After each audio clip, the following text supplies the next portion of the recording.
Her billionaire CEO husband divorced her while pregnant after she went bankrupt, unaware of her secret $200 million fortune. I want a divorce. Royce Harrington tossed the legal documents across the marble kitchen island, not even looking at his 6 months pregnant wife as he adjusted his custom Brioni cufflinks. My lawyer says I'm being more than generous given your financial situation. Freya Kincaid stared at the divorce papers, one hand instinctively moving to her swollen belly. You're leaving me while I'm carrying your child? Let's not pretend this is about the baby, Freya. Royce finally looked up, his steel gray eyes cold and calculating. It's about you becoming a liability. I married a brilliant financial analyst, not a bankrupt trophy wife who can't even manage her own investments. I see. Freya's voice remained surprisingly steady as she picked up the papers. And I suppose your decision has nothing to do with Celine Zhao, your company's COO? The woman you've been sleeping with for the past 3 months? A flicker of surprise crossed Royce's perfectly composed face before his expression hardened. Don't try to blame this on someone else. Your catastrophic financial decisions are your own. The prenup is clear. If either party declares bankruptcy during the marriage, they forfeit any claim to the other's assets beyond the minimal settlement outlined in Section 12. How convenient that my investments failed just as I became pregnant, Freya said quietly. Sign the papers, Freya. Take the settlement. It's more than you deserve. You have until tomorrow. Royce grabbed his briefcase and strode toward the door of their penthouse. I've already moved my things to the downtown apartment. You can stay here until the end of the month. After that, I suggest you find something more in line with your new budget. As the door closed behind him, Freya didn't cry. Instead, she allowed herself a small, knowing smile as she gently caressed her belly. He has no idea what's coming, little one. Absolutely no idea. What would you do if your husband abandoned you at your most vulnerable moment, believing you were financially ruined, while you secretly possessed a fortune he could never touch? Would you reveal the truth immediately, or would you wait and plan the perfect revenge? This is the story of a woman who lost everything on paper, but was silently holding the winning hand the entire time. If you believe in karma, strategic patience, and the sweet satisfaction of perfectly timed revenge, hit that subscribe button and join me for this incredible journey of betrayal, secret fortunes, and a woman who refused to be anyone's victim.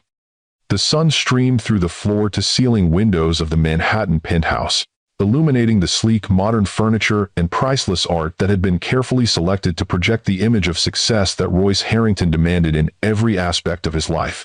Freya Kincaid Harrington, his wife of 3 years, sat perfectly poised at the breakfast table, scrolling through financial reports on her tablet while absently touching her growing baby bump. At 34, Freya possessed the kind of beauty that improved with age: auburn hair cut in a sophisticated shoulder-length style, intelligent hazel eyes, and the confident posture of a woman who had navigated the cutthroat world of high finance before marrying one of its kings. This morning, however, beneath her composed exterior, her mind was racing. The pieces of a complex puzzle were finally falling into place, and the picture they revealed was ugly. The elevator dinged, announcing Royce's return from his morning workout with his personal trainer. At 41, Royce Harrington maintained the physique and energy of a much younger man, a fact he attributed to discipline and drive, the same qualities that had helped him build Harrington Technologies into a global powerhouse worth billions. You're up early, he commented, grabbing a protein shake from the refrigerator. His tone was casual, but Freya noted how his eyes deliberately avoided her pregnant belly, something that had become increasingly common over the past few months. Couldn't sleep, she replied, watching him carefully. The baby was active last night. Royce made a non-committal sound, checking his watch. I have an early meeting with the Singapore team. Don't wait up tonight, we'll probably go late. With Celine leading the negotiation, Freya kept her voice neutral, observational rather than accusatory. A barely perceptible pause. Yes, she's handling the technical integration aspects. 1. Of course. Freya smiled pleasantly. She's been handling quite a lot for you lately. Royce's eyes narrowed slightly, but his phone buzzed before he could respond. He glanced at it, and Freya didn't miss the faint smile that touched his lips before he quickly suppressed it. I need to go. The car's waiting. He was already moving toward the door, not bothering with the pretense of a goodbye kiss, a ritual that had disappeared months ago. After he left, Freya set down her tablet and moved to the window, looking out over the city she'd once conquered in her own right. 4 years ago, she'd been Freya Kincaid, one of the most respected financial analysts in the tech sector, known for her uncanny ability to identify undervalued companies and predict market shifts before they happened. That was before she'd met Royce Harrington during the negotiations for a high-stakes acquisition. She had represented the investors. He had been the predator looking to absorb another company into his growing empire. Their intellectual sparring during those tense meetings had sparked something neither expected, a mutual attraction that blazed hot and fast. "You're the only person who's ever challenged me and made me enjoy it," he told her on their third date, his usually guarded expression open and almost boyish in its wonder. Their courtship had been a whirlwind, private jets to Paris for dinner, helicopter trips to his island retreat, his relentless pursuit sweeping away any reservations she might have had about the speed of their relationship. Within 6 months, he had proposed with a ring worth more than most people's homes, and their wedding had been the social event of the year. The fairy tale had been perfect for a while. Royce had asked her to leave her career, arguing that having his wife working in finance created potential conflicts of interest for his business dealings. "You don't need to work, Freya," he'd said, dismissing her concerns. "Focus on managing our social calendar, the charitable foundation. Be my partner in building our life together." She'd agreed, reluctantly at first, then with growing enthusiasm as she channeled her considerable intelligence and energy into expanding the Harrington Foundation's impact. For the first 2 years, they'd been happy, or what she believed was happiness. In retrospect, the warning signs had been there all along.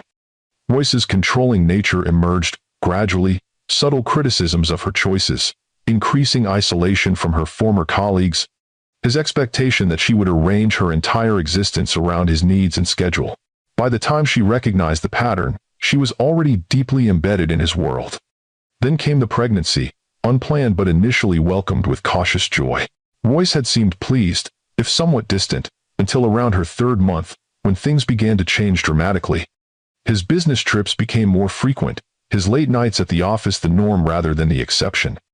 And then the financial reports had arrived. Her personal investments, separate from Royce's fortune and managed through her own accounts, had apparently suffered catastrophic losses. The timing had seemed suspicious, but the documentation was impeccable: failed ventures, market downturns targeting her specific holdings, a perfect storm of financial disaster that left her technically bankrupt on paper. The news had made its way through their social circle with alarming speed, whispers, and pitying glances following her at charity events. And now, 3 months later, here she was, 6 months pregnant and watching her husband's systematic withdrawal from their marriage, knowing exactly what was coming next. Freya returned to the dining table and opened a hidden folder on her tablet, protected by biometric security, that would only respond to her fingerprint and retinal scan. Inside was the truth. The careful documentation of her actual financial status, records of transactions and holdings that told a very different story from the one Royce believed. The real Freya Kincaid was far from bankrupt. In fact, she possessed a fortune that rivaled her husband's, hidden behind layers of trusts, shell companies, and digital encryption that even Royce's considerable resources couldn't penetrate. A $200 million inheritance that almost no one knew existed. Her grandfather, Ellis Kincaid, had been a brilliant but reclusive software developer whose patents formed the backbone of technologies still used in everything from medical devices to satellite systems. When he died 5 years ago, he had left his entire estate to Freya, his only grandchild, and the only person who had bothered to visit him regularly despite his increasingly eccentric behavior. The inheritance came with a single, non-negotiable condition: absolute secrecy for 5 years. No public acknowledgement of the fortune, no flashy spending or investments that could be traced back to her. Ellis had been paranoid about vultures circling his money, and his will had been explicit: if Freya violated the confidentiality requirement before the 5 years elapsed, the entire fortune would go to a series of anonymous trusts he had established. She had honored her grandfather's wishes, managing the fortune quietly through a labyrinthine network of shell companies and trusted proxies. Not even Royce knew about it, a decision that had started as simple compliance with her grandfather's will, but had evolved into something more instinctive as she observed her husband's obsession with control and power. The 5-year secrecy period would end in just 4 months, conveniently, right around the time her baby was due. The timing couldn't have been more perfect if she had planned it herself. When the first signs of Royce's infidelity had appeared, Freya had made a calculated decision. Rather than confront him immediately, she would watch and wait. And when she discovered his affair with Celine Zhao, his ambitious COO, who had made no secret of her disdain for Freya, she began setting the stage for what came next. The bankruptcy had been entirely of her own creation, a carefully orchestrated financial illusion designed to accelerate Royce's plans to discard her. Every failed investment, every apparent loss, had been meticulously engineered to create a paper trail that would stand up to scrutiny, while her actual assets remained untouched in their secure digital vaults. Freya had known exactly what Royce would do when faced with a bankrupt, pregnant wife. The prenuptial agreement they'd signed had a specific clause about bankruptcy, one that she had agreed to without argument, already knowing it would never actually apply to her real financial situation. Royce, with his pathological need for status and success, would never stay married to a financial failure who might tarnish his carefully cultivated image. Now, as she closed her tablet and placed a protective hand over her belly, Freya allowed herself a moment of cold satisfaction. Let him think he was discarding damaged goods. Let him believe he was being generous with the insulting settlement he would offer. In 4 months, when her grandfather's mandated secrecy expired, Royce Harrington would discover exactly who he had underestimated. Her phone chimed with a message from her doctor, reminding her of her appointment that afternoon. Freya gathered her things, mentally preparing for the charade she would continue to play for just a little while longer, the abandoned, financially ruined wife whose world was collapsing around her. The truth was far more interesting. Her world wasn't ending, it was just beginning, and so was her revenge. The obstetrics department at New York Presbyterian Hospital catered to the city's elite, offering private entrances and luxurious waiting rooms that resembled 5-star hotel lobbies rather than medical facilities. Freya sat in one of these plush rooms, outwardly calm as she waited for her name to be called. "Mrs. Harrington?" The nurse appeared with a tablet. "Dr. Montgomery is ready for you." Freya followed her down the hallway, noting the sympathetic glance the nurse gave her. News traveled fast in New York high society, and the hospital staff who served the ultra-wealthy were often well informed about their patients' personal dramas. Dr. Elaine Montgomery, a distinguished maternal-fetal medicine specialist in her 50s, greeted Freya with professional warmth. "How are you feeling today, Freya?" "Physically, fine. The baby's been active." Freya settled onto the examination table. "Other aspects of life are evolving." Dr. Montgomery's expression softened with understanding. "I've heard. I'm sorry you're going through this difficult time, especially during your pregnancy." "Thank you." Freya appreciated the doctor's discretion. No prying questions, just simple acknowledgement. As the examination proceeded, confirming that both Freya and the baby were healthy, the doctor hesitated before making her final notes. "I see Mr. Harrington isn't with you today." "No, he's unlikely to attend future appointments either." Freya kept her voice steady. "We're divorcing." "Where?" Dr. Montgomery's professional composure didn't waver, but her eyes reflected genuine concern. "I see. In that case, is there someone else who might accompany you? Pregnancy and childbirth shouldn't be navigated alone if possible."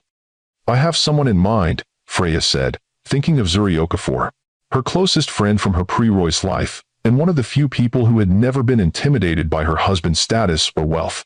After the appointment, Freya called Zuri from her car. Unlike the luxury vehicle Royce had provided, this was a modest rideshare, part of the appearance of financial distress she was carefully maintaining. "So he finally did it?" Zuri asked after Freya explained the morning's events. "That spineless, predictable bastard." "Right on schedule," Freya confirmed. "The papers are being delivered to my attorney now." "And you're still going through with this crazy plan?" "You could expose him right now, Freya. Show him the truth about your finances and watch him choke on his own prenup." "Patience, Zuri. 4 more months until the secrecy requirement ends. Then everything happens exactly as planned." "I still don't understand why you never told him about your inheritance in the first place," Zuri said, voicing a question many would ask. Freya looked out the car window at the Manhattan skyline, considering how to explain a decision that had been partly instinct, partly observation. "At first, it was just honoring my grandfather's wishes. Then, as I got to know Royce better, I saw how he reacted to people with money and power. He respects them, yes, but he also immediately starts calculating how to control them, how to absorb their influence into his own." "So you kept it secret to maintain your independence?" "Exactly. And watching how he's behaved since he thought I went bankrupt, it was the right choice. He sees people as assets or liabilities, nothing more." I was an asset when he married me, the brilliant analyst who could help him identify acquisition targets. Then I became an ornament, a social asset to display. Now that he thinks I'm financially ruined, I'm a liability to be discarded." While carrying his child, Zuri added, the disgust evident in her voice. "The baby complicates things for him, but not enough to change his plans, especially with Celine whispering in his ear." Freya's voice hardened slightly. "She's had her eye on my position since the day we met. Does she know what she's getting into with him? Probably not. She thinks she's different, special. They all do." Freya sighed. "But that's not my concern. My focus now is preparing for the baby and the next phase." After ending the call, Freya directed the driver to take her not to the penthouse, but to a modest apartment building in Brooklyn. Here, under the name Freya Ellis, her middle name and her grandfather's first name, she had leased a comfortable but deliberately unflashy two-bedroom apartment, paying a year's rent in advance through one of her shell companies. The doorman greeted her with a friendly nod, unaware that the polite, pregnant woman in simple clothes was the wife of one of New York's most powerful billionaires. The anonymity was refreshing after years of being recognized and scrutinized as Mrs. Harrington. Inside the apartment, Freya moved through rooms already furnished with quality pieces that were nevertheless far removed from the museum-like opulence of the penthouse. This would be her home for the next stage of her plan, a place where she could prepare for both her child's birth and her own rebirth once the secrecy period ended. She opened her secure laptop and logged into an encrypted email account, sending a brief message to Malcolm Reed, the elderly attorney who had been her grandfather's most trusted advisor and was now the primary executor of his estate. Countdown. 4 months remaining. Preliminary preparations should begin now. Timeline has accelerated due to personal developments. 4. Malcolm's reply came within minutes. Understood. Papers being prepared. Trusts being positioned. Will require in-person meeting next week to finalize details. Freya confirmed the meeting, then moved to the nursery she had begun setting up. Unlike the sterile, designer-created space Royce had commissioned for the penthouse, a showpiece nursery that he barely glanced at since its completion, this room was coming together by Freya's own hands. She had painted the walls herself, a soothing green that reminded her of the gardens at her grandfather's estate. The furniture was high quality but not ostentatious, selected for functionality and comfort rather than status. As she arranged stuffed animals in the crib, Freya allowed herself to imagine the life that awaited beyond the next few months of pretense. Financial freedom, a child to love, and the exquisite satisfaction of watching Royce realize exactly what he had thrown away. Her phone rang, interrupting her thoughts. Royce's name flashed on the screen. Freya took a deep breath, composing herself for the performance that would continue for just a little while longer. "Yes," she answered, deliberately keeping her voice small, slightly broken. "My lawyer says yours has received the papers." Royce's tone was brisk, businesslike. "I assume you've reviewed the settlement terms." "I have." Freya injected a subtle tremor into her words. "It's less than I expected, Royce. It's more than fair given the circumstances. The prenup is clear about bankruptcy. I'm carrying your child." A pause. "And provisions have been made for the child's support, quite generous ones, in fact. Will you be there? For the birth?" Freya already knew the answer, but needed to maintain the narrative of the devastated wife. "That's not practical, Freya. But my assistant will ensure all medical expenses are covered, and once paternity is confirmed, the support payments will begin immediately." The calculated coldness of his response would have been shocking if she hadn't already witnessed his gradual transformation from attentive husband to distant stranger over the past months. "I see," she let her voice break slightly. Is there someone else, Royce?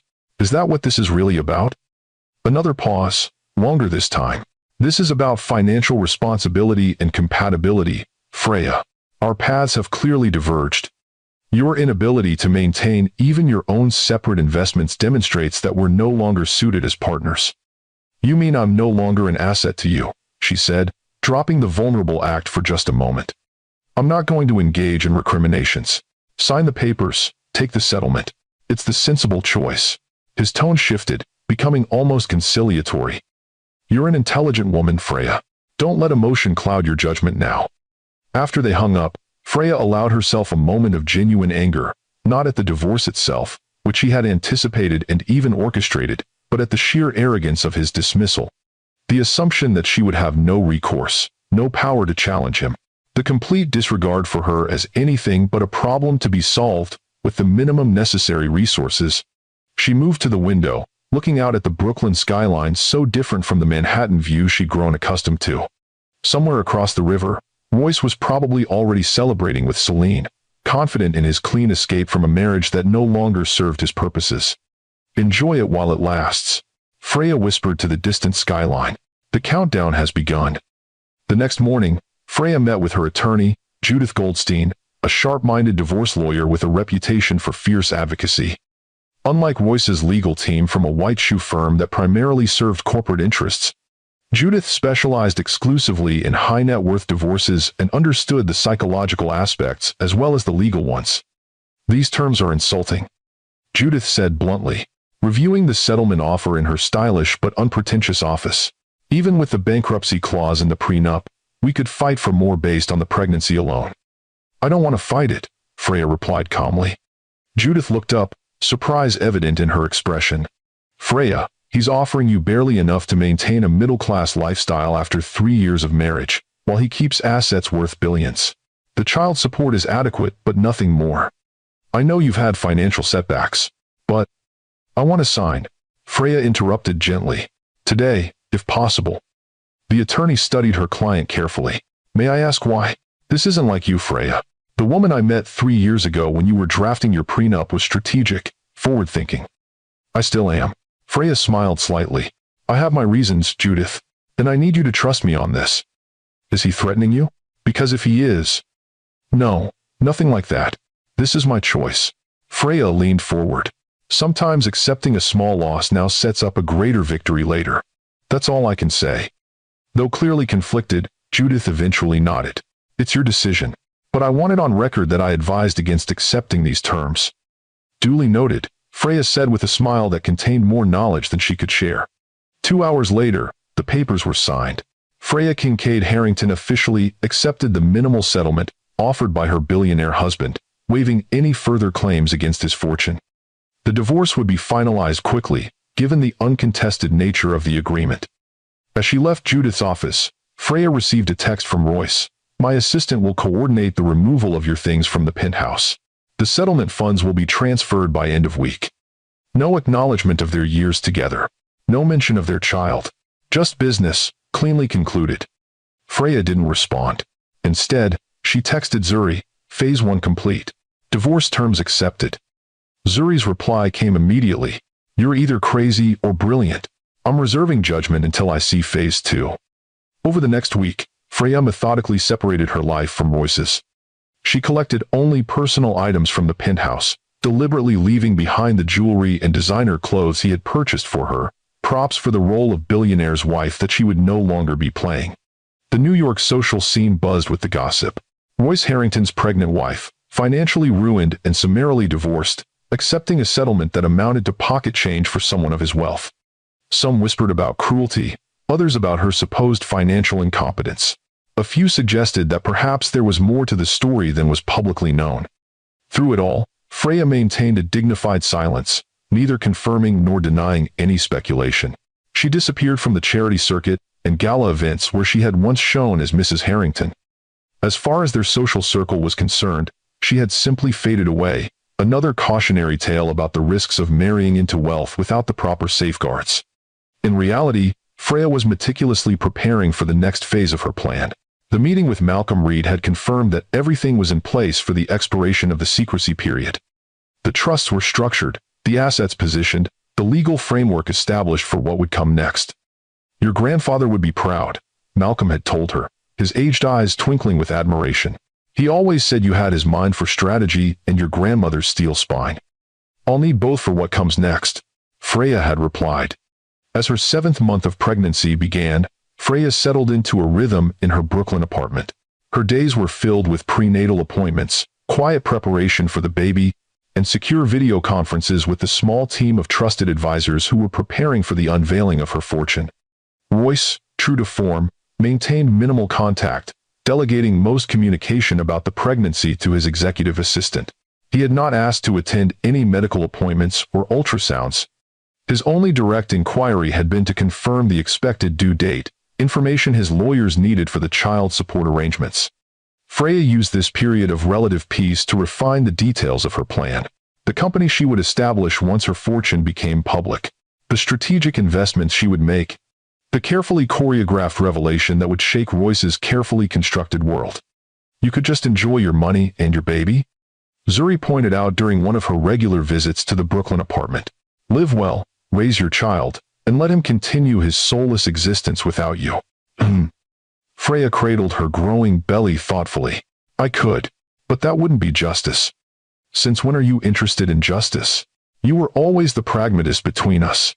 Since I watched him discard me like a defective product the moment he thought I had no more value to offer. Freya's eyes hardened. Since I realized what he might someday do to our child if he or she ever failed to meet his standards of success. Zuri nodded slowly, understanding dawning. This isn't just about revenge, it's about protection. Ooh. Exactly. Royce respects power, nothing else. For our child to be safe from his manipulations and conditional love, I need to establish myself as his equal, someone he can't simply override or dismiss. Freya's voice was calm but resolute. I'm building a fortress, Zuri, not just of money, but of influence and respect. A fortress strong enough to protect both me and my child from whatever Royce might do in the future. And if that fortress happens to cast a shadow over his empire in the process? Zuri asked with a knowing smile. Then that's simply a fortunate side effect, Freya replied, her own smile containing the first glimpse of the formidable opponent Royce Harrington had unknowingly created when he betrayed her. 2 weeks later, the carefully maintained distance between Freya and Royce was broken by an unexpected development.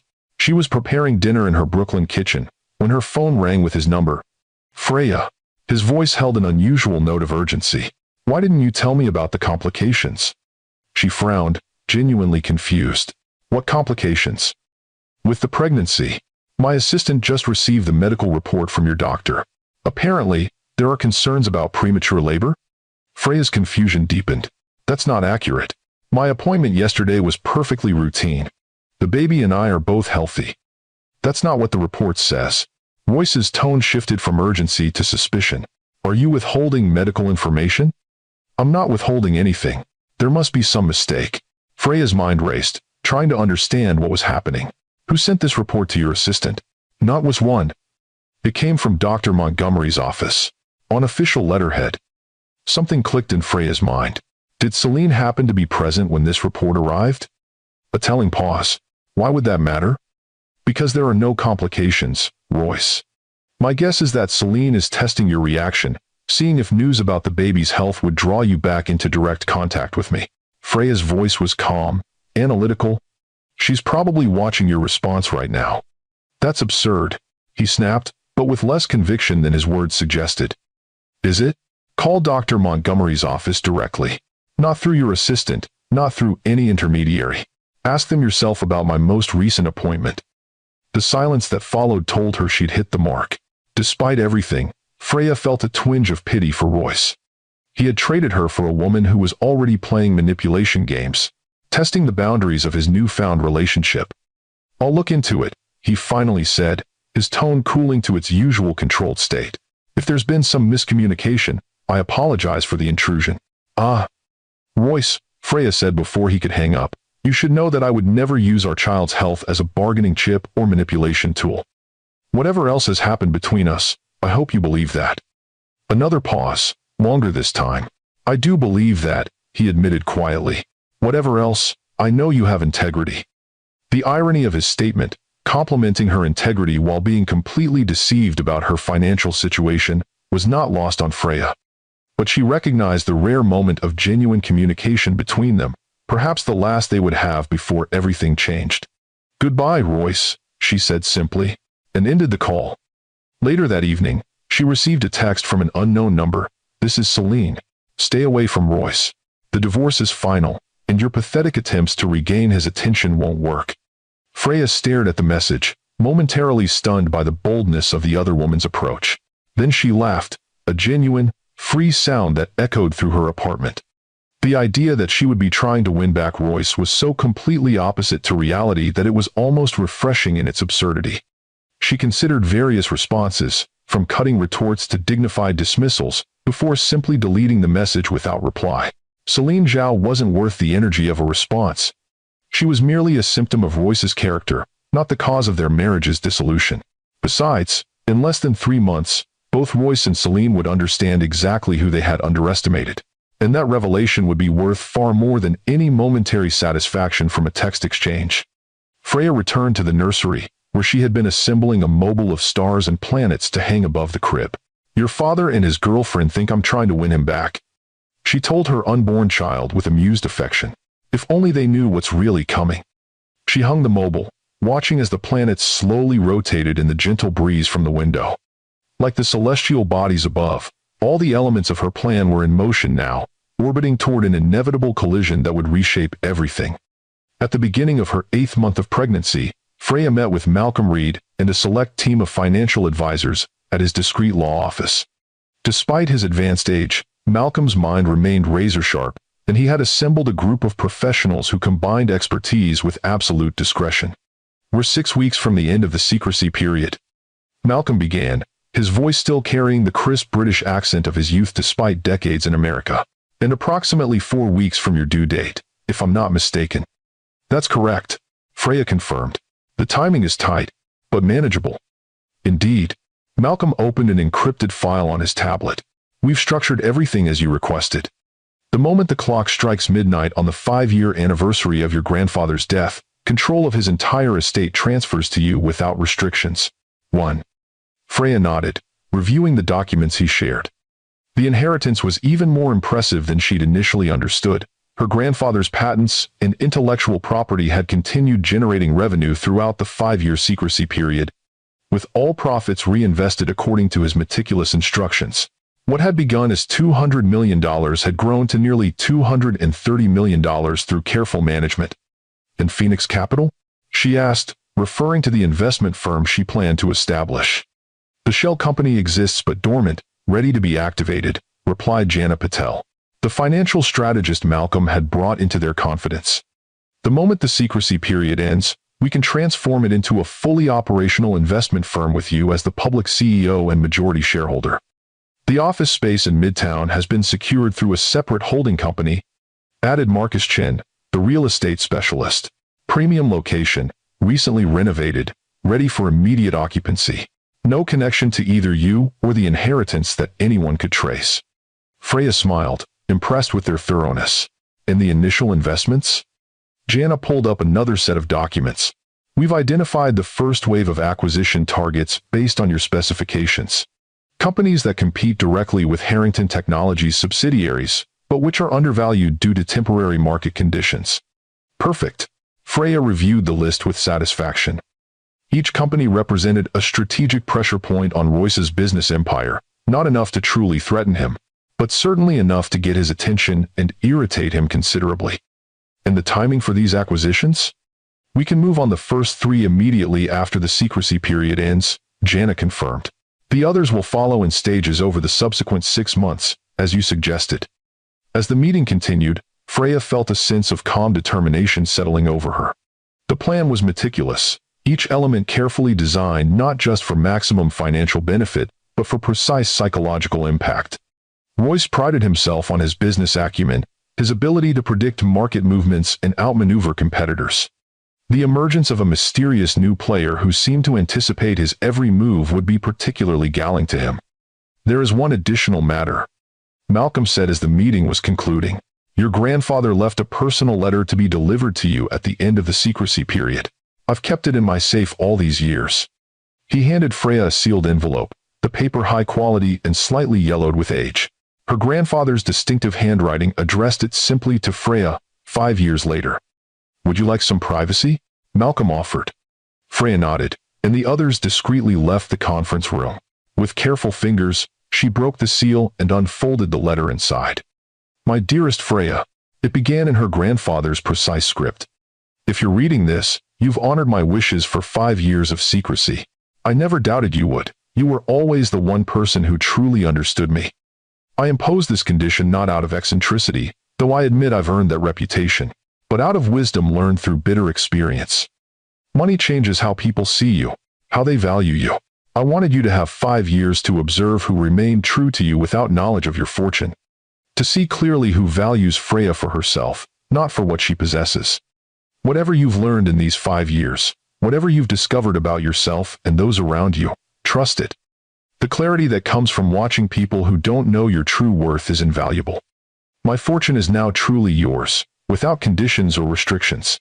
Use it wisely, use it boldly, and above all, use it authentically. Be the Freya you want to be, not the one others expect. With eternal pride and love. Your grandfather, Ellis. Tears blurred Freya's vision as she finished reading. Her grandfather had always understood her in ways no one else did, not even Royce during their best times together. Ellis had recognized her intelligence, her strategic mind, her need for independence long before she fully understood these qualities in herself. And he had been right about the secrecy. Without it, she might never have seen Royce's true character, his conditional love, his transactional view of relationships, his fundamental belief that people were assets to be acquired or liabilities to be discarded. The 5-year restriction that had once seemed like an eccentric old man's whim had turned out to be the greatest gift her grandfather could have given her, clarity. As she carefully refolded the letter, Freya made a silent promise to her grandfather and to her unborn child. The fortune would be used wisely and boldly, yes. But more importantly, it would be used to build something authentic and lasting, a legacy of true value, not merely financial success. The countdown continued. 6 weeks until the secrecy period ended. 6 weeks until Royce Harrington discovered exactly what he had thrown away. If you're enjoying Freya's strategic patience and the revenge that's brewing, hit that like button and drop a comment about what you think Royce's reaction will be when he discovers her $200 million fortune. And don't forget to subscribe because the second half of this story is where things really get interesting. Will Freya's plan succeed? How will Royce react when he realizes what's happening? Stay tuned to find out. 3 weeks before her due date, Freya was finalizing preparations for both the baby's arrival and the unveiling of her fortune when an unexpected visitor appeared at her Brooklyn apartment.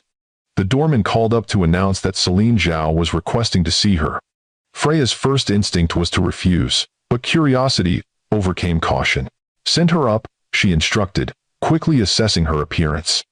Her simple maternity dress and minimal makeup presented exactly the image she wanted Celine to see, a woman focused on her coming child rather than maintaining the polished facade of a billionaire's wife. When Celine stepped into the apartment, the contrast between them couldn't have been more stark. The COO was impeccably styled in a designer suit that probably cost more than 3 months' rent on Freya's deliberately modest apartment. Her sleek black hair was pulled into a severe chignon, her makeup flawless, her posture radiating confidence bordering on arrogance. "This is quaint," Celine said, her gaze sweeping dismissively over the apartment. "Very different from what you're used to." Did you come here just to survey my living conditions?" Freya asked calmly, remaining seated to accommodate her advanced pregnancy. "Or was there an actual purpose to this visit?" Celine's perfectly shaped eyebrow arched slightly. "Direct as always."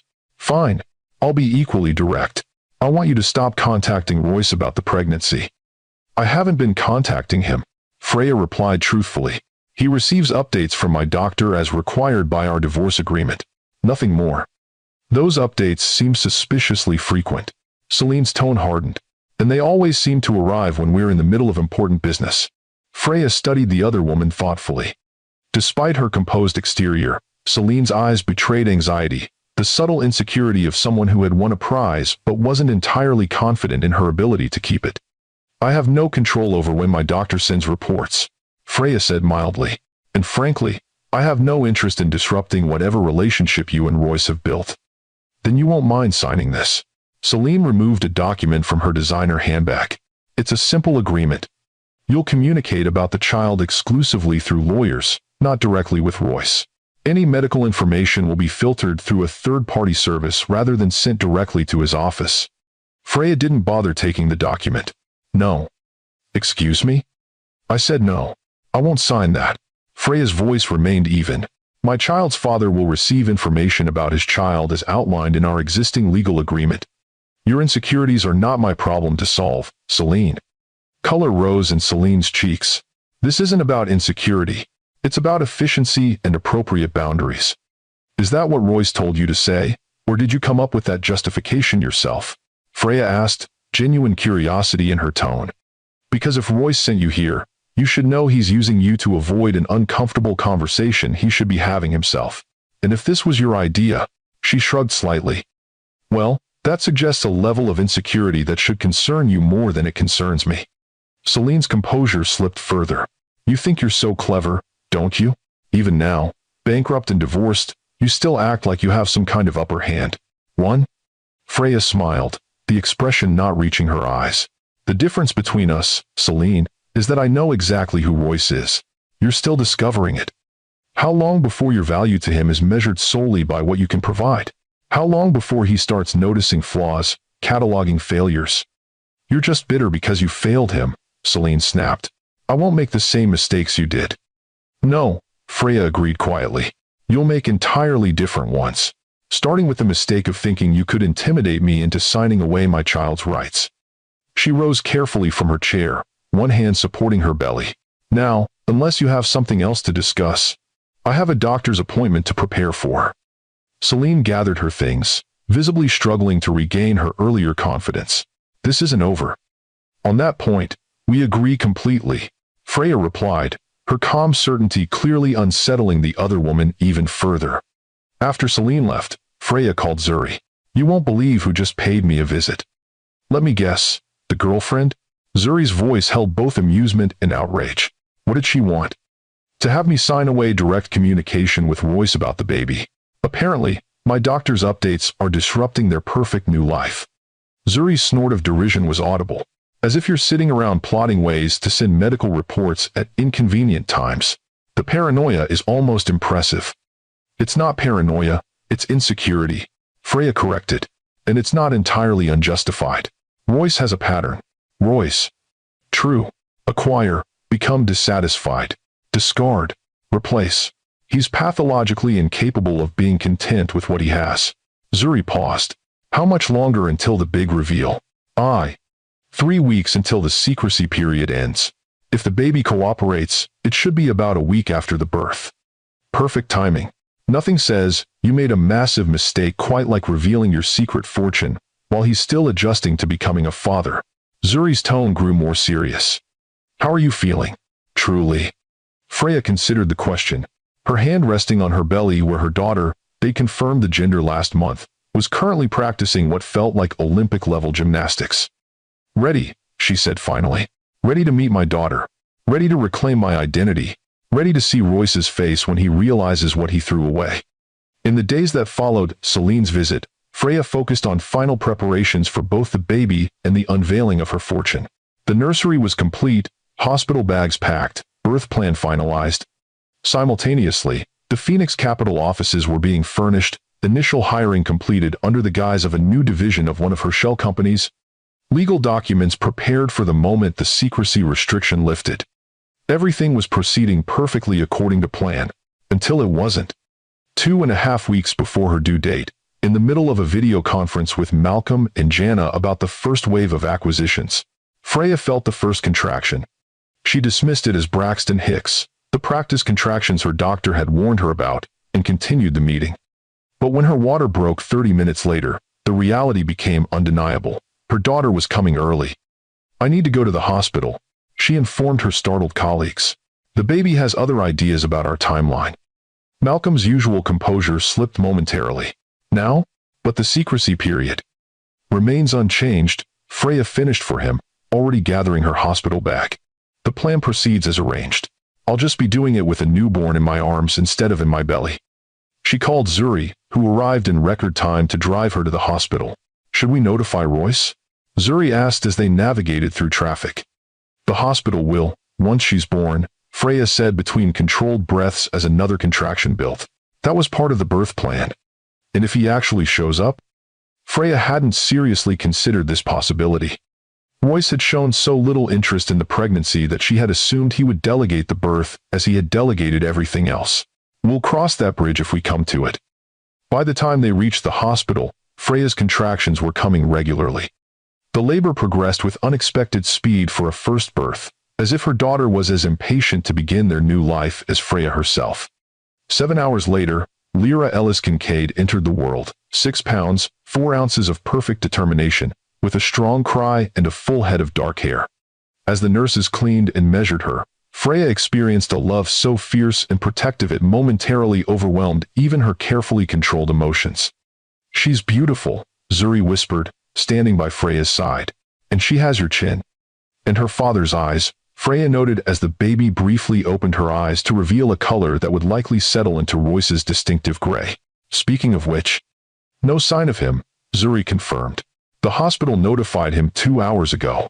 Freya nodded, unsurprised but still feeling a twinge of sadness for her daughter. Whatever her feelings about Royce, Lyra deserved a father who would show up for the important moments of her life. "It's his loss," Zuri said, correctly reading Freya's expression. "And trust me, that's going to become increasingly clear to him very soon." The next morning, as Freya was nursing Lyra in her private hospital room, her phone buzzed with a text from Royce. "Congratulations. My assistant will arrange for the necessary legal documentation regarding support payments. Let me know when you're accepting visitors. Comtal." The coldness of the message was breathtaking. No questions about the baby's health or Freya's recovery. No mention of the child's name or weight, or any detail that would suggest genuine interest. Just business, as always. Freya was composing a reply when a knock at her door interrupted her thoughts.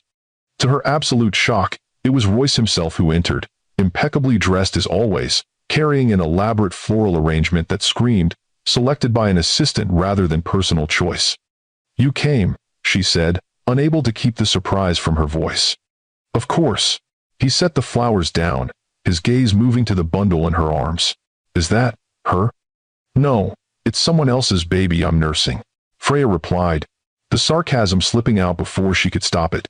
"Yes, Royce, this is your daughter, Lyra Ellis Kincaid." "Kincaid?" His brow furrowed slightly. "Not Harrington?" "We're divorced, and I'm reverting to my maiden name. She'll have my name." His jaw tightened, but he didn't argue. Instead, he moved closer, studying the baby with an expression Freya couldn't quite read. Something between curiosity and caution, as if Lyra were an unfamiliar business proposition he hadn't yet decided how to approach. "Would you like to hold her?" Freya offered, partly out of courtesy, partly curious to see his reaction. Royce hesitated, then nodded stiffly. With awkward care, he accepted the newborn, holding her with the tentativeness of someone handling priceless but potentially unstable explosives. Watching him, Freya was struck by how completely out of his element Royce appeared. This man who commanded boardrooms and negotiated billion-dollar deals was utterly disarmed by 6 pounds of newborn humanity. "She has your eyes," Freya observed quietly. "Yes." Something flickered across his face. Pride? Concern? The Harrington eyes. They sat in uncomfortable silence for a moment, the only sound Lyra's soft breathing. Then Royce cleared his throat. "The trust fund has been established as agreed in the divorce settlement. The initial deposit will be made today." Of course.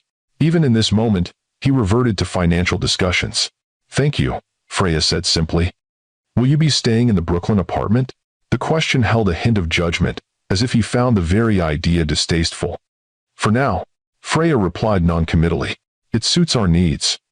Royce nodded, then carefully handed Lyra back to Freya. "I should go. I have meetings this afternoon." God. No mention of when he might see his daughter again. No questions about what help Freya might need. Just a brief visit, obligation fulfilled, back to business. "Royce," Freya said as he reached the door. "Why did you really come today?" He paused, his back to her. "She's my daughter." It seemed appropriate. "And if Celine knew you were here?" His shoulders stiffened slightly. "My relationship with Celine is not your concern." "No, but your relationship with Lyra is. Will you be a real father to her, or just a financial provider?" He turned, his expression unreadable. "I'll fulfill my obligations." "That's not the same thing," Freya said quietly. "She deserves more than obligation, Royce." Something like discomfort crossed his face before his usual mask of control returned. "We'll establish a visitation schedule once things settle." After he left, Freya looked down at her daughter's peaceful face. "That's your father, little one. Complicated, controlled, and completely unprepared for what's coming next." The hospital stay was brief, just 2 days before Freya and Lyra were cleared to go home. The Brooklyn apartment, once merely a strategic location, now felt genuinely like home as Freya settled into the rhythms of new motherhood. Zuri stayed with them for the first week, helping Freya navigate the sleepless nights and constant adjustments of life with a newborn. Despite the physical exhaustion, Freya maintained regular contact with Malcolm and her team, ensuring that preparations for the end of the secrecy period continued smoothly. "You're insane," Zuri commented one evening, finding Freya nursing Lyra while simultaneously reviewing acquisition documents on her tablet. "Most new mothers can barely remember to shower, and you're planning a corporate takeover." "Not a takeover," Freya corrected with a smile. "Just a series of strategic investments designed to get Royce's attention, while simultaneously establishing yourself as a financial powerhouse." 2 weeks postpartum. "The timing isn't ideal," Freya admitted.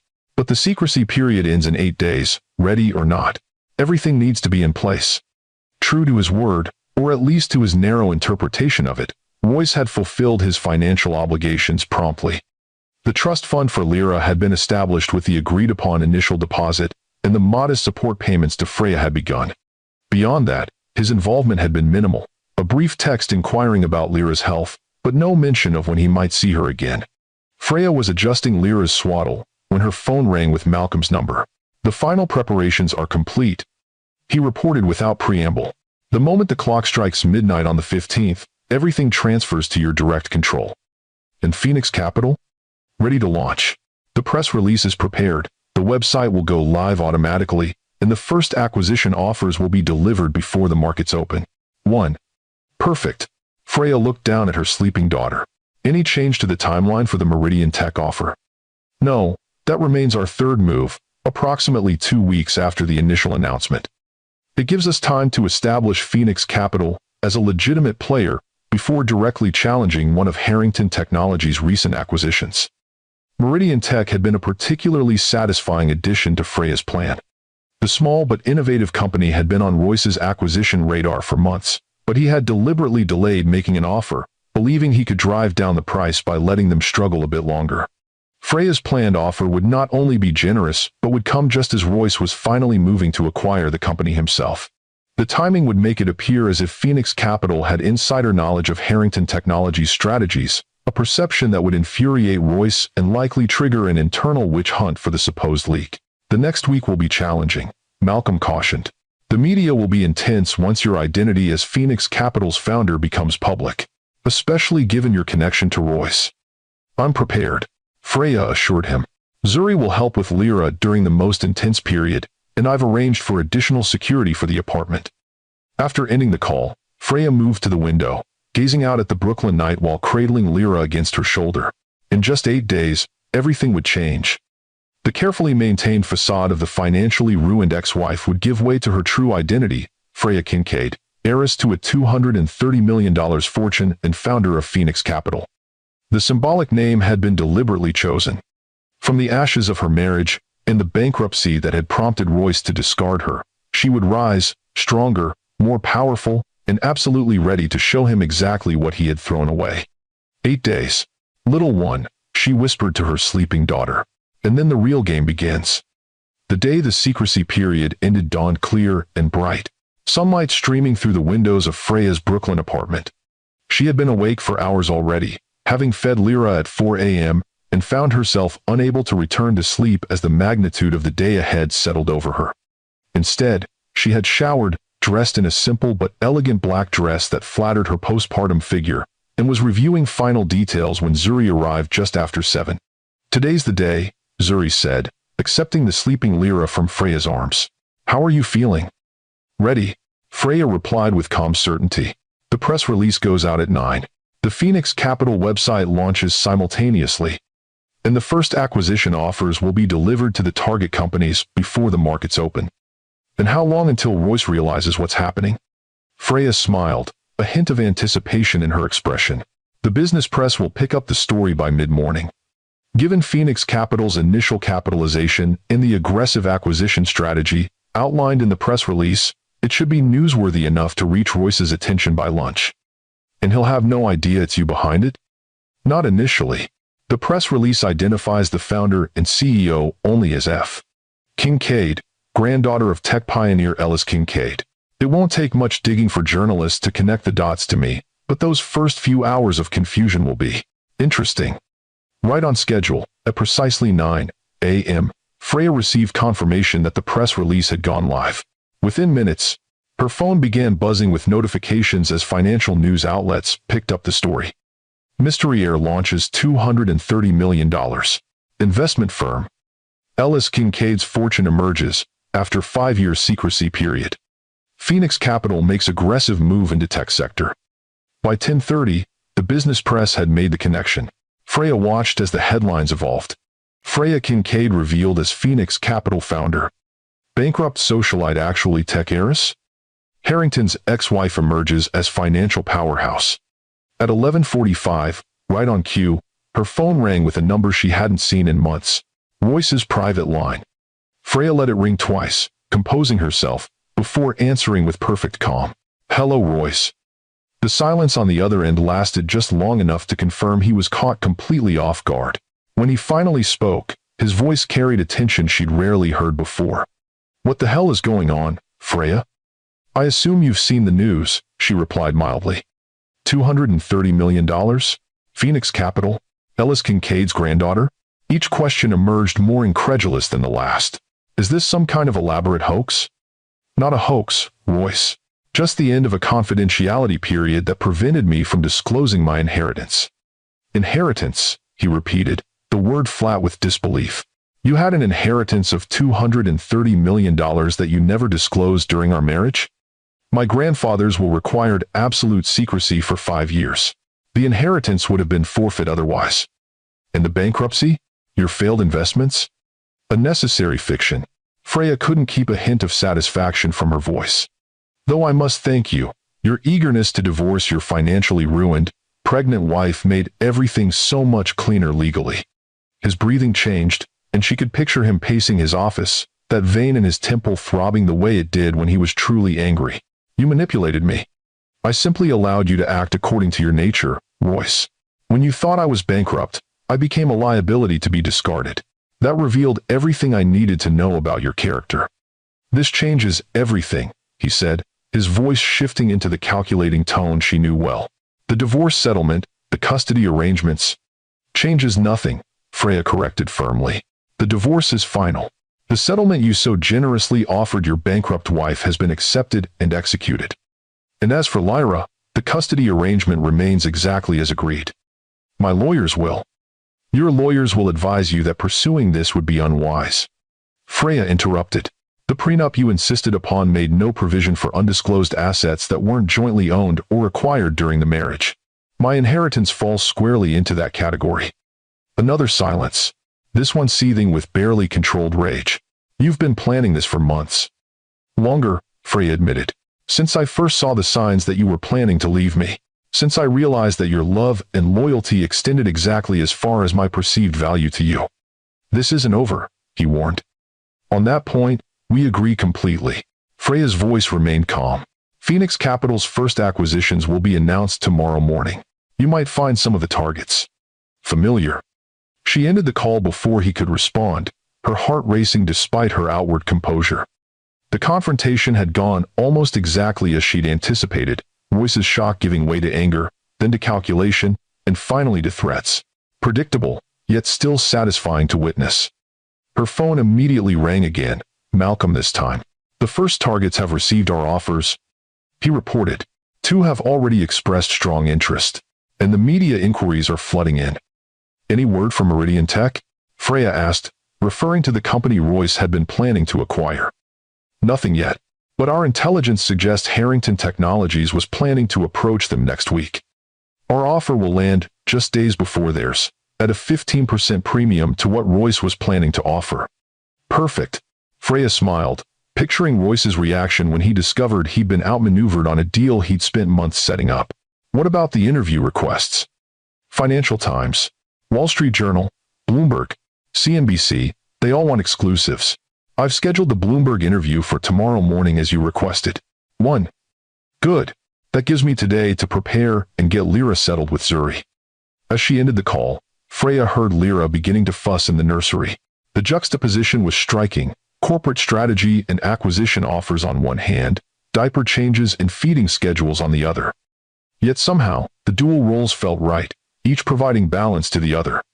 By evening, the story had exploded across both financial and society news. Phoenix Capital's launch was major business news on its own merits, but the personal angle, the recently divorced, allegedly bankrupt, new mother revealed as a secret heiress, transformed it into the kind of story that transcended typical financial reporting. Freya scrolled through the headlines while feeding Lyra, amused by the sensationalism. Revenge of the bankrupt bride, Harrington's ex reveals secret fortune. From socialite to CEO, Freya Kincaid's stunning transformation. Billionaire blindsided. Harrington divorced Harris thinking she was broke. Most gratifying were the business analyses that took Phoenix Capital seriously despite the tabloid-worthy personal drama surrounding its founder. Several respected financial analysts had already published assessments of the firm's potential impact, with most concluding that its aggressive capital deployment and focus on undervalued tech companies could make it a significant player remarkably quickly. Just after 9 p.m., as Freya was settling Lyra for the night, her phone buzzed with a text from an unknown number. Impressive debut. Your grandfather would be proud. Perhaps we should discuss potential synergies between our companies. Julian Adeyemi, Nexus Ventures. Freya studied the message with interest. Julian Adeyemi was a respected figure in venture capital, known for backing innovative startups that often competed with Royce's more established technologies. His Nigerian-British background and unconventional approach to investment had made him something of an outsider in the traditional VC world, but his consistent success had gradually earned him grudging respect. More significantly, he and Royce had a well-documented rivalry dating back years. Royce had once dismissively referred to Adeyemi as a lucky gambler rather than a strategic investor in a Wall Street Journal interview, a slight that had reportedly amused rather than offended Adeyemi. Freya carefully composed her reply. Thank you, Mr. Adeyemi. I'd welcome that conversation once Phoenix Capital completes its initial acquisitions. Timing is everything. His response came quickly. Indeed it is. And please, call me Julian. I have a feeling we'll be seeing quite a bit of each other in the coming months. Freya set the phone aside, intrigued by this unexpected connection. An alliance with Nexus Ventures hadn't been part of her original strategy, but it could provide additional leverage against Royce's interests. Something to consider for Phase 2 of her plan. The Bloomberg interview the next morning was Freya's official debut as Phoenix Capital's founder and CEO.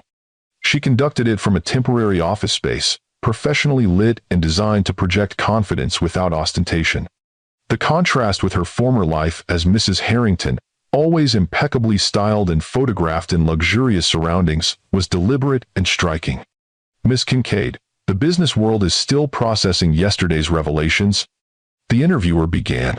Can you explain why you kept your inheritance secret for so long, even from your husband? Freya smiled, poised and direct. My grandfather's will stipulated absolute confidentiality for 5 years as a condition of the inheritance. Ellis Kincaid was a brilliant but private man who wanted to ensure his legacy wasn't immediately consumed by publicity or opportunism. And your ex-husband, Royce Harrington, had no knowledge of this inheritance during your marriage. No, the terms of the will were non-negotiable. Yet he divorced you, believing you were financially ruined, while you were 6 months pregnant with his child. The interviewer allowed the statement to hang in the air, clearly inviting commentary on Royce's character. Freya navigated the trap with careful precision. I prefer to focus on the future rather than the past. Phoenix Capital represents a new chapter, both for me personally and for the companies we'll be investing in. Speaking of those investments, your first acquisitions were announced this morning. Several of these companies compete directly with subsidiaries of Harrington Technologies. Is that intentional? Phoenix Capital invests where we see value and opportunity. Freya replied smoothly. We're sector agnostic, but particularly interested in innovative technologies that larger companies might overlook or undervalue. And the fact that these investments might create challenges for your ex-husband's business interests? Freya allowed herself a small, enigmatic smile. As I said, we follow opportunity. Nothing more, nothing less. The interview continued with questions about Phoenix Capital's investment strategy, Freya's vision for the company, and her unusual path to becoming a CEO. Throughout, she maintained the perfect balance of confidence and restraint, revealing enough to establish her credibility while maintaining an air of mystery that would keep the media interested. By the time she returned to the apartment, the first acquisition deals had been finalized. 3 companies had accepted Phoenix Capital's offers, with public announcements scheduled for the following day. More significantly, Meridian Tech had expressed strong interest in their proposal, the same company Royce had been circling for months. Harrington Technologies' stock dropped 3% after your interview, Zuri reported, handing Lyra to Freya. And social media is absolutely obsessed with you. Number Phoenix Rising and number Revenge Heiress are both trending. All? Freya rolled her eyes at the hashtags while cuddling her daughter. The revenge narrative is reductive but useful for now.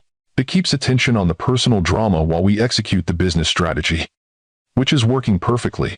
By the way, Malcolm called. Meridian Tech wants to fast-track the acquisition. Apparently, they got wind that Harrington was finally preparing to make an offer next week. Of course they did. Freya smiled. Because Phoenix Capital's anonymous tip ensured they knew exactly what Royce was planning. Zuri shook her head in amazement. You really did think of everything. Not everything, Freya admitted, gazing down at Lyra. I didn't anticipate how torn I'd feel, being away from her even for a few hours. That's called being a mother, Zuri said softly. The most ruthless business strategist in the world is still going to miss her baby. 1. Speaking of ruthless, Freya said, shifting Lyra to her shoulder. Have we heard anything from Royce since yesterday's call? Not directly, but his PR team issued a statement congratulating you on your inheritance and wishing Phoenix Capital success. Totally bland, corporate, and obviously designed to make him appear unbothered. Which means he's absolutely seething, Freya concluded with satisfaction, especially once he hears about Meridian Tech. She didn't have to wait long to confirm that assessment. The Meridian Tech acquisition was announced the following morning, sending ripples through the business community. The company had been a known target for Harrington Technologies, and Phoenix Capital's successful bid, at a price point 15% higher than industry analysts had predicted, was widely interpreted as a direct challenge to Royce's business strategy. Less than an hour after the announcement, Royce's executive assistant called to request an urgent meeting. Mr. Harrington would like to discuss matters of mutual interest. The assistant explained with professional detachment, both business and personal. How convenient that he's suddenly interested in personal matters. Freya observed coolly. Tell Mr. Harrington that my schedule is quite full for the next 2 weeks. However, I could make time for a brief meeting next Thursday afternoon. Thank you for watching. Making Royce wait 9 days was a calculated move, long enough to demonstrate that she wouldn't jump at his command, but not so long that he would give up and pursue other avenues of contact. In the meantime, Phoenix Capital continued its aggressive expansion, finalizing 2 more acquisitions and establishing itself as a serious player in the tech investment landscape. The media coverage remained intense, with profiles of Freya appearing in everything from financial journals to women's magazines. The narrative had shifted slightly, from the initial revenge against ex-husband angle to a more nuanced portrait of a strategic businesswoman who had patiently waited for the right moment to reveal her true power. Most satisfying was the Wall Street Journal's analysis of Phoenix Capital's impact on Harrington Technologies. The article noted that while none of Freya's acquisitions directly threatened Royce's core business, they collectively represented a strategic encirclement that limits Harrington's expansion options and applies pressure to multiple subsidiary operations simultaneously. They make it sound like you're waging corporate warfare, Zuri commented, reading the article over Freya's shoulder while Lyra napped. Not warfare, Freya corrected. Chess. Each move is designed not just for its immediate impact, but for how it shapes the board 3 or 4 moves ahead. And what's the end game? Destroying Royce's company? Freya shook her head. Harrington Technologies is too big and too established for that. Besides, complete destruction isn't the goal. I want Royce to understand that he no longer holds all the power, that he can't simply discard people when they become inconvenient, without consequences. Speaking of power plays, Zuri said, you got another message from Julian Adeyemi. His assistant called to formally invite you to speak at the Nexus Innovation Summit next month. Apparently, you're their most requested potential speaker. Freya considered the invitation thoughtfully. The Nexus Innovation Summit was one of the most prestigious tech gatherings of the year, bringing together industry leaders, venture capitalists, and emerging startups. Royce had been a featured speaker for the past 3 years. Did his assistant mention if Royce is still speaking this year? Apparently, he withdrew last week, citing scheduling conflicts. Freya smiled, recognizing the strategic retreat. Royce was avoiding a public forum where he might be overshadowed by his ex-wife's sudden prominence.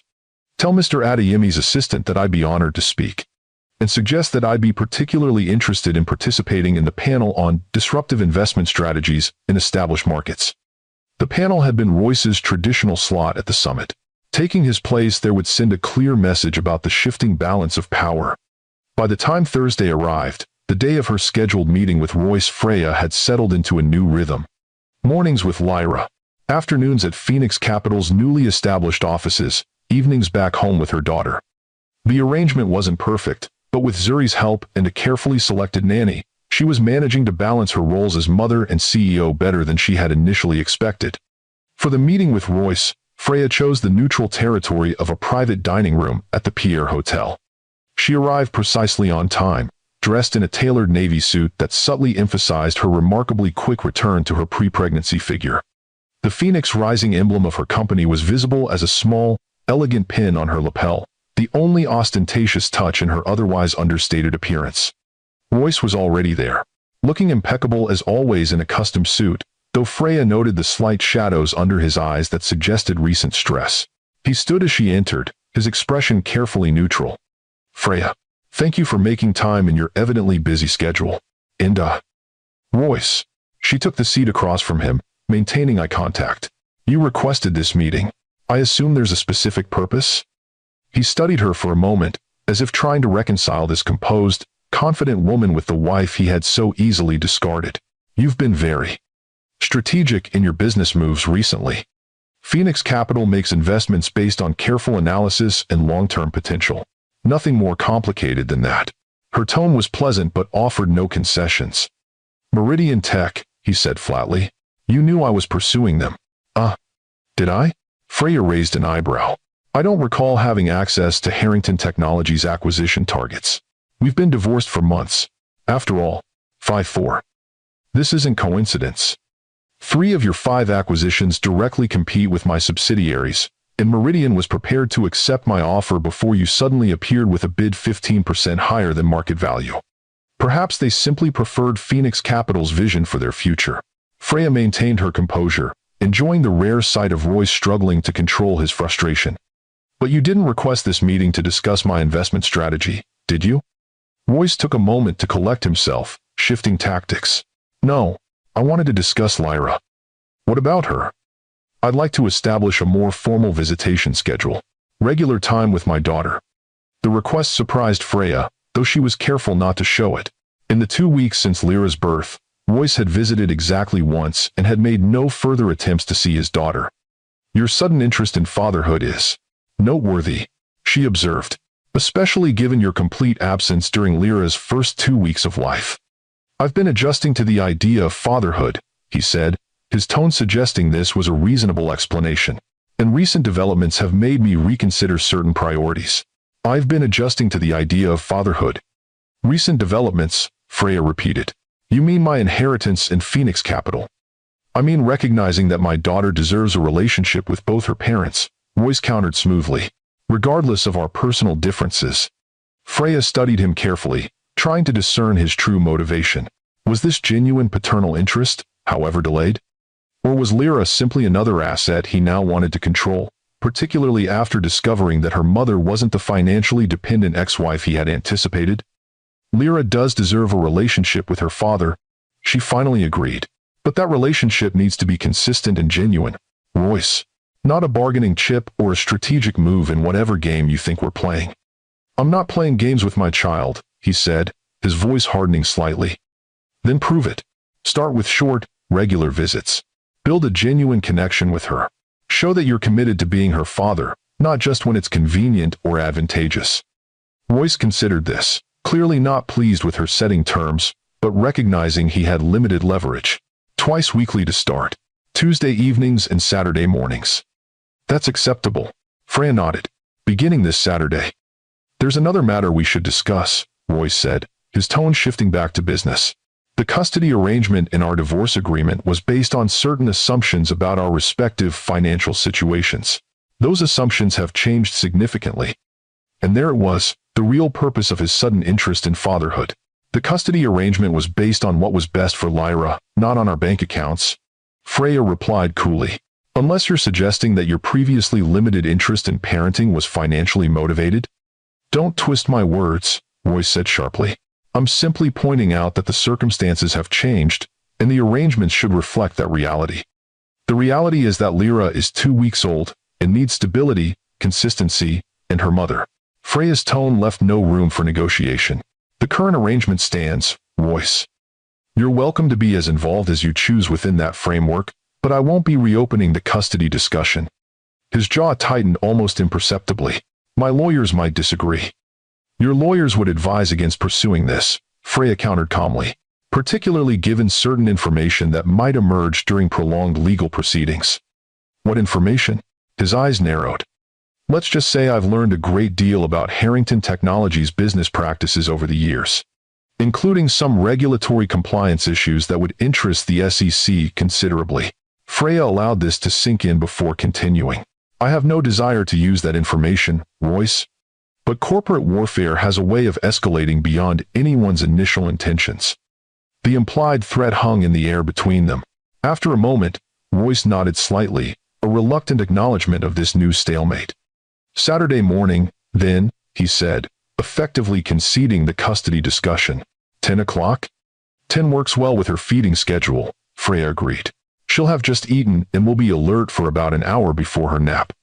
The conversation shifted to more neutral territory, practical details about Lyra's routine, her emerging personality traits, basic care instructions. Throughout, Freya maintained a cordial but professional demeanor, treating the interaction as she would any business meeting. As they prepared to leave, Royce paused. This new persona suits you, he observed, his tone difficult to read. CEO, strategist, independent power player. It's not a persona, Royce, Freya replied simply. It's who I've always been. You just never bothered to look beyond the role you assigned me. Perhaps. His expression remained inscrutable. I underestimated you. That's unusual for me. Consider it a learning experience. Freya gathered her purse, preparing to leave. Oh, and I should mention, I'll be speaking at the Nexus Innovation Summit next month. Taking your usual slot on the Disruptive Strategies panel, I believe. The flash of genuine surprise and irritation that crossed his face was deeply satisfying. Julian Adeyemi's event? I wasn't aware you knew him. Huh. We've been in contact, Freya said vaguely, enjoying Royce's evident discomfort at the thought of his ex-wife aligning with his longtime business rival. His approach to venture capital is quite innovative. Adeyemi is reckless, Royce said dismissively, chasing trends rather than building lasting value. How interesting that his reckless investments have outperformed yours for 3 consecutive years, Freya observed mildly, but I'm sure that's just coincidence. She left before he could respond, the small victory putting a spring in her step as she headed home to Lyra. The meeting had confirmed what she already suspected. Royce's sudden interest in fatherhood was at least partially motivated by his desire to reassert control now that the power dynamic between them had shifted so dramatically. The coming weeks would require careful navigation, balancing genuine support for Royce's relationship with Lyra while preventing him from using their daughter as leverage in their ongoing corporate chess match would be challenging. But Freya was becoming increasingly confident in her ability to manage complex, seemingly contradictory priorities. That confidence was tested the following Saturday when Royce arrived for his first scheduled visit with Lyra. Freya had prepared the apartment carefully, comfortable but not intimidating, with everything Royce might need for his time with the baby easily accessible. When he entered, she was struck by how out of place he looked in the modest Brooklyn space, his custom suit and carefully controlled demeanor at odds with the warm, lived-in atmosphere she had cultivated. She's just finished eating, Freya explained, gently transferring the alert but sleepy newborn to his arms. She'll probably be awake for about an hour before she needs to nap again. No. Royce accepted his daughter awkwardly, his discomfort with the small, fragile bundle evident despite his attempt to project confidence. She's grown since I last saw her. Babies do that, Freya replied with a hint of amusement, especially in the early weeks. As promised, Freya gave them space, retreating to her home office while remaining within earshot. Through the partially open door, she could hear Royce's stilted attempts at baby talk, gradually giving way to something more natural, describing his morning, explaining aspects of the stock market as if Lyra could understand, occasionally commenting on features she had inherited from each of them. "You have your mother's determination," she heard him say at one point. "I recognized it the moment you were born. That's a valuable trait, little one. It will serve you well." The unexpected tenderness in his voice caught Freya by surprise. Perhaps there was genuine paternal feeling there, buried beneath layers of calculation and control. When Lara began to fuss, signaling her approaching nap time, Royce called for Freya's assistance. As she took the baby from his arms, their eyes met briefly, and Freya glimpsed something unfamiliar in his expression, uncertainty, perhaps, or a question he couldn't quite articulate. "Same time next week?" she asked as she settled Lyra against her shoulder. "Yes." He hesitated, then added, "She's remarkable, isn't she?"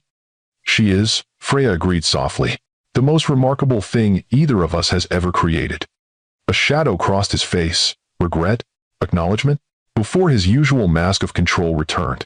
"I have some ideas about education funds, future planning. We should discuss them soon." "Of course you do," Freya said, unable to completely hide her exasperation at his immediate retreat to financial matters. "But perhaps get to know her as a person before planning her entire future?" "Planning is what I do," he replied, straightening his cuffs in a characteristic gesture. "It's how I built my company, how I secured my position." "And how has that singular focus served your personal life, Royce?" The question slipped out before she could temper it. His jaw tightened, but instead of the defensive response she expected, he simply said, "Not well, evidently. A fact I'm becoming increasingly aware of." The unexpected moment of self-awareness lingered between them as he departed, leaving Freya with the unsettling feeling that the man she had married, and the man she was now strategically outmaneuvering, might be more complex than the calculating opportunist she had categorized him as. This complexity did nothing to slow Phoenix Capital's momentum, however. Over the next 3 weeks, Freya executed a series of increasingly bold business moves, each designed to apply pressure to different aspects of Harrington Technologies' operations without directly threatening its core business. The strategy was working precisely as planned. Harrington's stock had declined nearly 8% since Phoenix Capital's launch, while analysts were increasingly describing Freya as a disruptive force in the tech investment landscape. Her approach, identifying innovative smaller companies that complemented each other and could potentially form strategic alliances, was being hailed as a new model for venture capital. Meanwhile, her personal narrative continued to captivate public interest. The image of the new mother who was simultaneously building a financial empire resonated particularly strongly with women in business, many of whom saw in Freya an aspirational figure who refused to be limited by traditional expectations. Amidst this professional success, Freya maintained her commitment to balancing work and motherhood. She had established a nursery at Phoenix Capital's offices, allowing her to have Lyra with her during parts of the workday. The arrangement raised eyebrows among some traditionalists but earned her respect from progressive business leaders who saw it as a bold statement about integrating family and career. Royce continued his twice-weekly visits with Lyra, gradually becoming more comfortable with the basic aspects of infant care. Though he never explicitly acknowledged it, Freya noticed how his interaction with their daughter seemed to soften some of his more rigid patterns, the way his voice changed when speaking to her, the patience he exhibited when she was fussy, the genuine delight he displayed when she first began to focus on his face and respond to his voice. 3 days before the Nexus Innovation Summit, Freya received another text from Julian Adeyemi, "Looking forward to your presentation. Dinner afterwards to discuss potential collaboration? My team has identified several interesting overlaps between our investment portfolios." The invitation presented an intriguing opportunity. An alliance with Nexus Ventures would significantly accelerate Phoenix Capital's growth strategy while simultaneously creating another pressure point against Royce's interests. Julian's established position as Royce's business rival made the potential partnership particularly potent as a strategic move. Freya accepted the dinner invitation, then spent the following days finalizing her summit presentation. The panel on disruptive investment strategies would put her directly in the spotlight, establishing her public voice as a business leader, distinct from her previous identity as Royce Harrington's wife. The morning of the summit, as Freya was preparing to leave for the venue, she received an unexpected call from Celine Zhao. "I thought we should speak directly," Celine said without preamble. "Woman to woman." "I'm listening," Freya replied neutrally, curious about this sudden outreach. Your corporate raids and media circus are starting to affect Royce personally. His focus is divided, his judgment clouded by whatever game you're playing. I'm running a business, Celine, not playing games. And Royce's focus is his own responsibility. We both know this is about more than business, Celine countered. You're using Phoenix Capital to wage a personal vendetta. That's an interesting interpretation, Freya said coolly. Though I'm curious why Harrington Technologies' COO is calling to discuss her boyfriend's personal issues rather than legitimate business concerns. Because his personal well-being affects the company, Celine replied, her professional tone slipping slightly. And because I care about him, then perhaps you should be having this conversation with him, not me. I'm trying to be reasonable here, Freya, to find a path forward that doesn't involve mutually assured destruction. There must be some accommodation we can reach. The plea was unexpected, suggesting that Royce's relationship with Celine might be more significant than Freya had assumed, or that Harrington Technologies was feeling more pressure from Phoenix Capital's moves than they publicly acknowledged. I'm open to reasonable business discussions at any time, Freya said carefully. Phoenix Capital operates based on strategic opportunity, not personal history. If Royce or Harrington Technologies wishes to propose specific collaborations or agreements, my team will evaluate them on their merits. That's more reasonable than I expected, Celine admitted, sounding slightly thrown by Freya's professional response. I've always been reasonable, Celine.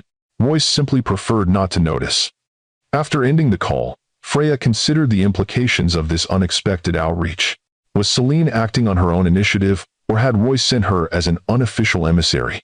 And more importantly, what did it reveal about Harrington Technologies' current position? These questions lingered in her mind as she arrived at the Nexus Innovation Summit, a lavish affair held at one of Manhattan's premier hotels. The event brought together the elite of the tech world, established giants and ambitious startups, venture capitalists and industry analysts, all mingling in an atmosphere of calculated networking and strategic positioning. As a featured speaker, Freya was escorted to the VIP lounge upon arrival. There, among the industry luminaries, she finally met Julian Adeyemi in person. He was taller than she'd expected, with a commanding presence that somehow managed to be both authoritative and approachable. His tailored suit was complemented by subtle nods to his Nigerian heritage, cufflinks bearing traditional patterns, a pocket square in rich indigo blue. Miss Kincaid, he greeted her, his voice carrying a hint of British public school beneath the warm tones. A pleasure to finally meet in person.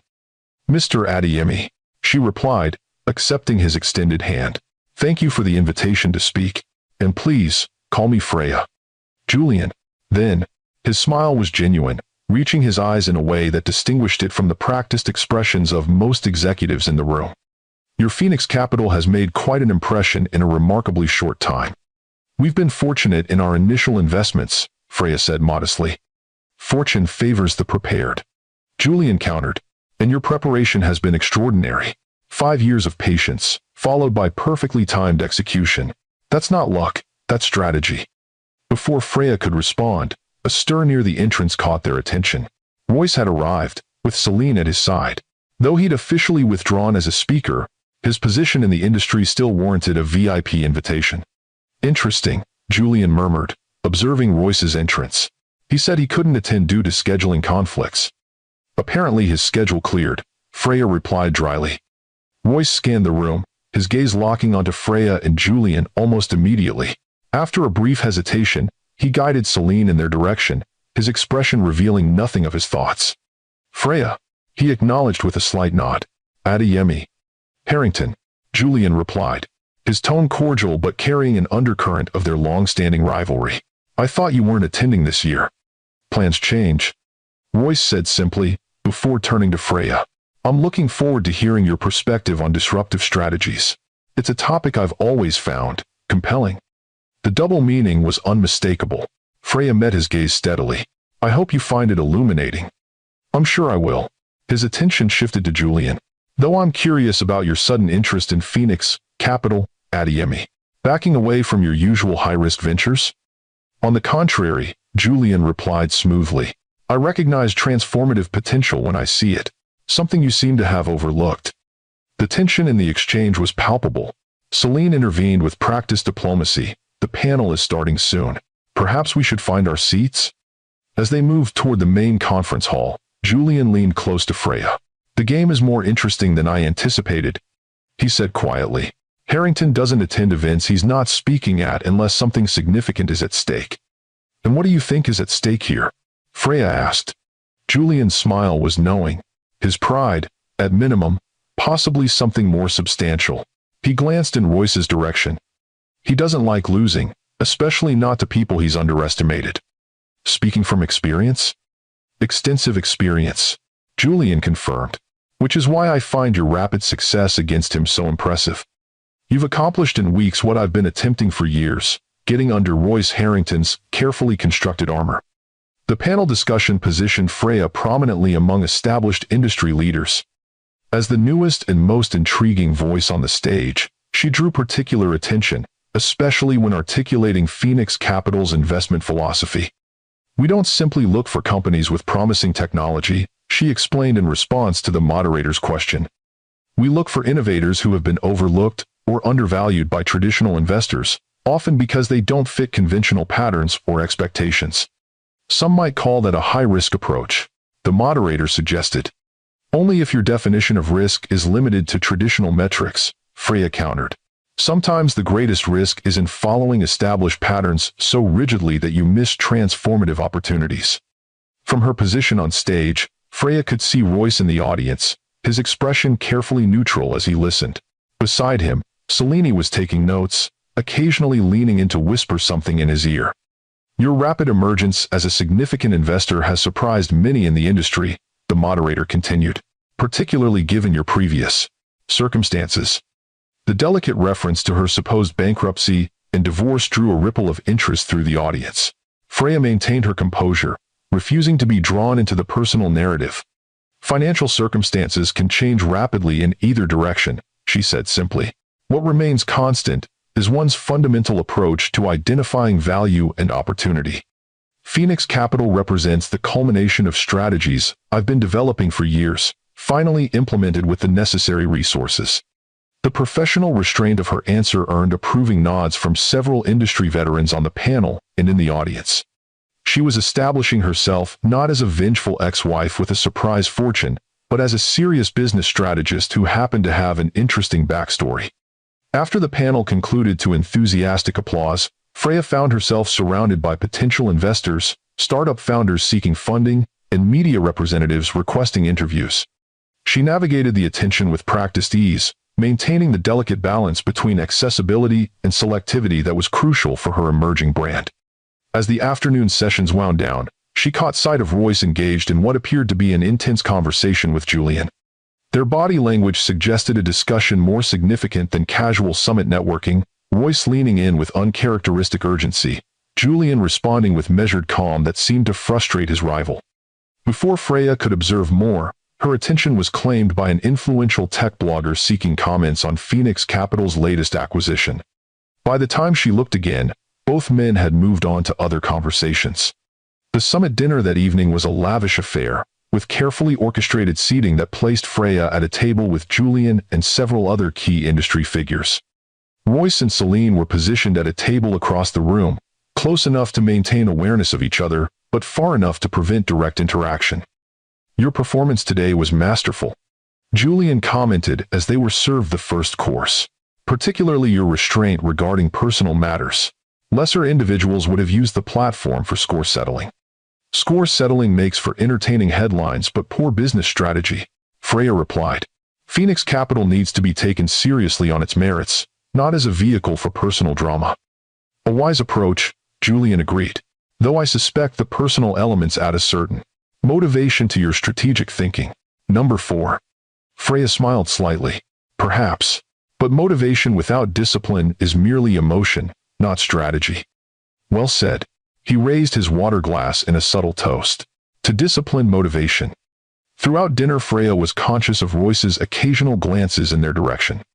His attention seemed particularly focused on her interactions with Julian, his expression growing increasingly tense as the evening progressed and their conversation became more animated. As dessert was being served, Freya's phone vibrated with a text from Zuri. "Lyra has a slight fever. Doctor says it's nothing serious, probably just a growth spurt, but thought you should know." Maternal concern immediately overrode professional calculations.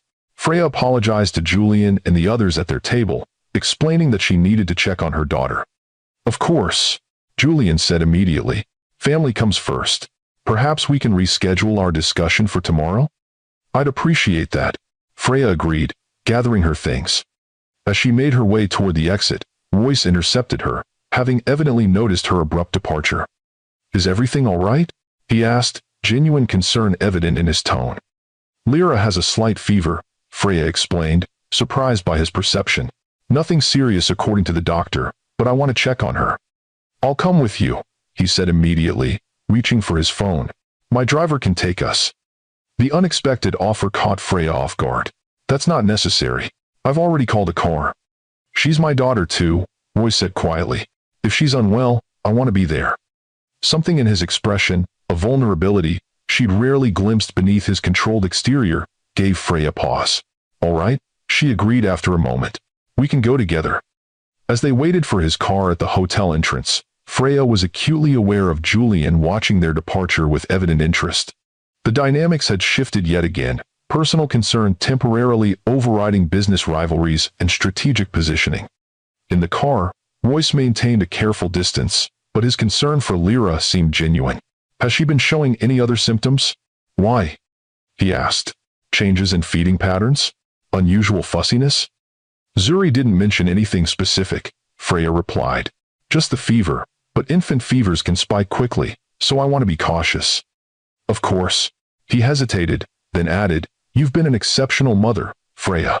I should have acknowledged that more explicitly. The unexpected compliment caught her by surprise. Thank you.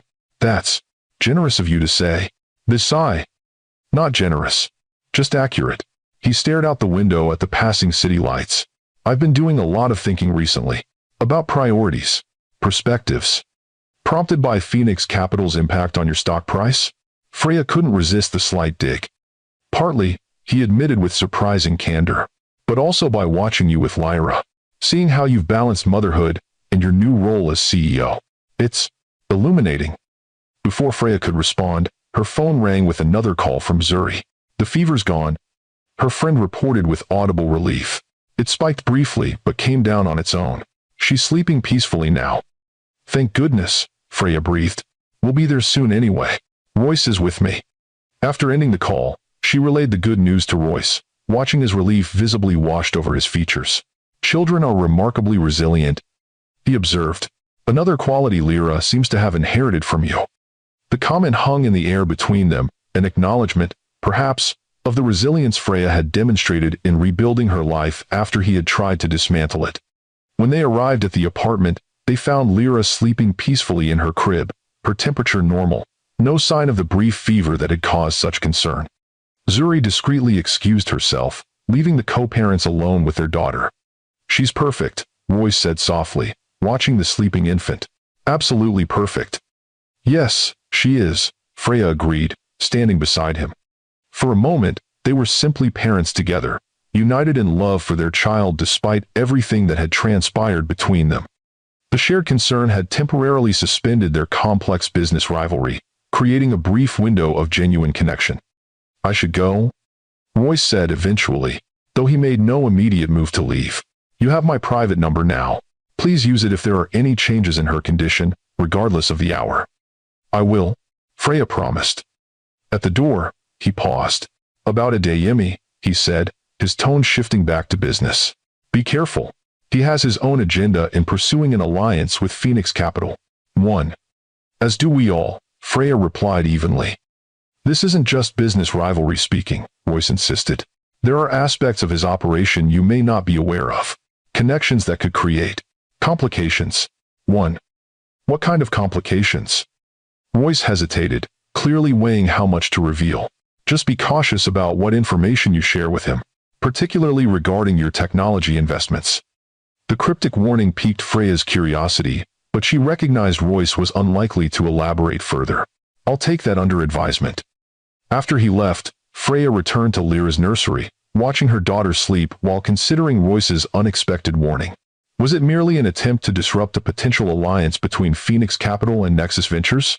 Or did he genuinely know something concerning about Julian Adeyemi's operations? Her phone buzzed with a text from Julian. Hope your daughter is well. Still interested in our dinner discussion tomorrow? I have a proposition that could be mutually beneficial for Phoenix Capital and Nexus Ventures.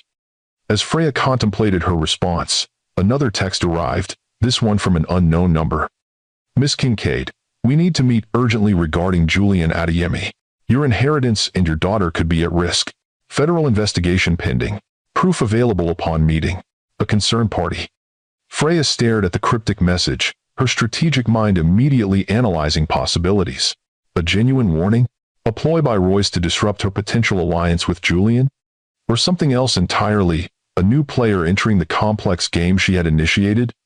As she looked from the mysterious text to her sleeping daughter, Freya felt the first tremors of doubt in her carefully constructed plans. She had been so focused on outmaneuvering Royce that she might have overlooked other, potentially more dangerous complications. The chess game had suddenly acquired new pieces, and Freya couldn't be certain who was moving them, or what their ultimate objective might be. If you thought the tables turning on Royce was satisfying, hit that like button and comment below on whether you think Freya should trust this mysterious warning or proceed with her alliance with Julian. Is this just another of Royce's manipulations, or is there a real threat to everything Freya has built? Subscribe now to find out what happens when the game escalates beyond anything she could have anticipated, and discover who's really pulling the strings behind the scenes.